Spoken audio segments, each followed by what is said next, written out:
we forget that asking someone to stand in the future is just like, sorry, what are you smoking? We don't want to paint by numbers. It's not a formula. You're not just turning a crank. There is creativity here. So finding that balance was something that we really thought deeply about when we created this tool. One of the other things we've discovered about using this model over 15 years is that people say it was really easy to explain to people what we had done. Like, when you're talking to people who were not in the room. Te kore can be quite a scary place. It's a place of nothingness. It's a place of the void.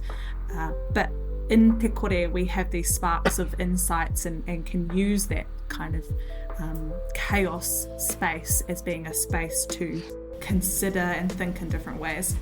You have to do the thing to make it happen. So your question was... who knows, Jake? Who's in there? My question is... So we've really got to the first level of adoption. Now we want to get to 100 million, because that would be 1 in 100 of the world's population. And you think, well, that would be good. And what would it be like if we hadn't got 1 in 100 people able to hold a good conversation, And so it's getting clear, if I know my metaphor, I can create a better future. She was very clear. She said, this vision is boring. This is like a wonderful ecological city, but where is fun? Where are casinos? We know the world in different ways, and the more of those methods and tools we can bring in to any problem, we'll have deeper, longer-term, lasting solutions.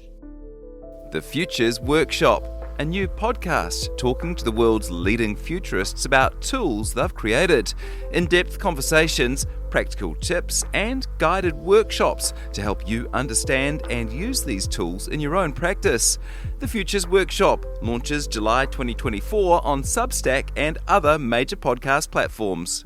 I said, what's the metaphor? He said, I'm an iPhone in a room full of Nokias.